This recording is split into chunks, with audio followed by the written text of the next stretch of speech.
উৎসারী educare চ্যানেলে সমস্ত শিক্ষার্থীদের আমার তরফ থেকে আন্তরিক অভিনন্দন এবং ভালোবাসা জানাই। আজকের ক্লাস 8-এর পৃথিবীর অন্দরমহল গুরুমণ্ডল সম্পর্কে আলোচনা করব।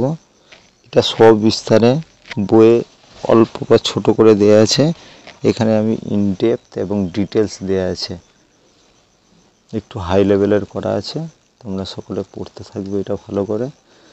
গুরুমণ্ডল ভূত্বক ছাড়িয়ে পৃথিবীর অভ্যন্তরে প্রায় 2900 কিলোমিটার পর্যন্ত একই ঘনত্বযুক্ত স্তর হলো গুরুমণ্ডল। তাহলে প্রথমে গুরুমণ্ডলের সংজ্ঞা দেওয়া হয়েছে। আবার বলছি, ভূত্বক ছাড়িয়ে পৃথিবীর অভ্যন্তরে প্রায় 2900 কিমি পর্যন্ত একই ঘনত্বযুক্ত স্তর হলো গুরুমণ্ডল। এবার গুরুমণ্ডলের 1, 2, 3, 4 করে পয়েন্ট আপ করে দিয়েছে এর সম্পর্কে ইন ডেপথ। উষ্ণতা কত ইয়ার? 2000 থেকে 3000 ডিগ্রি সেন্টিগ্রেড হচ্ছে উষ্ণতা। 2000 থেকে 3000 ডিগ্রি সেন্টিগ্রেড উষ্ণতা ইয়ার। ঘনত্ব কত? গুরুমণ্ডলের ঘনত্ব 3.4 থেকে 5.6 গ্রাম পার ঘন সেমি। তাহলে ইয়ার ঘনত্ব কত?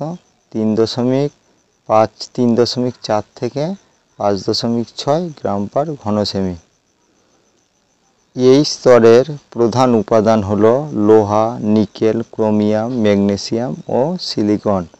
তাহলে গুরুমণ্ডলের প্রধান উপাদান হচ্ছে কি? এই স্তরের প্রধান উপাদান হচ্ছে লোহা, নিকেল, ক্রোমিয়াম, ম্যাগনেসিয়াম, সিলিকন। লোহা, নিকেল, ক্রোমিয়াম, ম্যাগনেসিয়াম, সিলিকন, এটা হচ্ছে গুরুমণ্ডলের প্রধান উপাদান। 4 নম্বর পয়েন্ট, এই স্তর পৃথিবীর মোট আয়তনের 83 ভাগ এবং মোট ভরের 68 ভাগ অধিকার করে আছে। তাহলে এই স্তর পৃথিবীর মোট আয়তনের 83 ভাগ এবং মোট ভরের 68 ভাগ অধিকার করে আছে। তাহলে এই স্তর মানে গুরুমণ্ডল অতি ক্ষারকীয় পেরিডোটাইট ও অ্যাক্লোগাইট শিলা দ্বারা গঠিত। তাহলে গুরুমণ্ডল হচ্ছে এই স্তর অতি ক্ষারকীয় পেরিডোটাইট ও অ্যাক্লোগাইট শিলা দ্বারা গঠিত।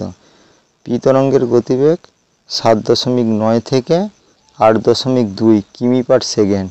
তাহলে পি তরঙ্গের গতিবেগ হচ্ছে 7.9 থেকে 8.2 কিমি পার সেকেন্ড।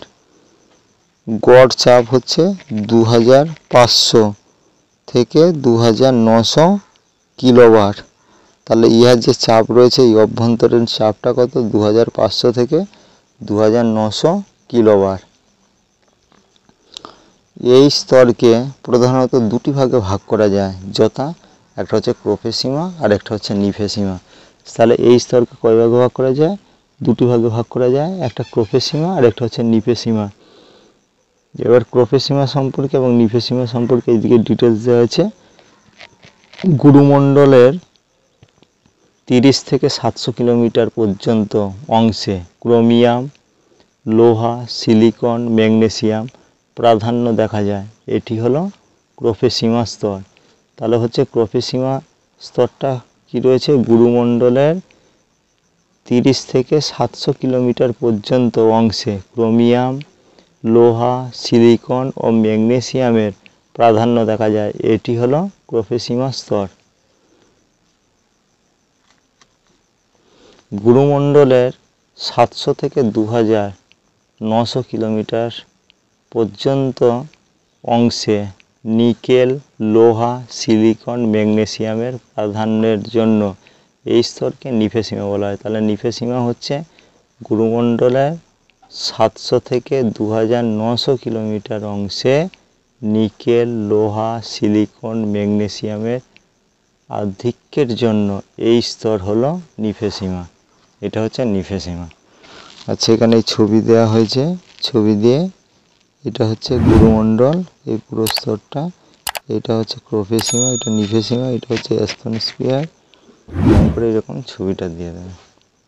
যদি তোমাদের ভালো লেগে থাকে লাইক করবে, শেয়ার করবে, সাবস্ক্রিপশন করবে। Thank you.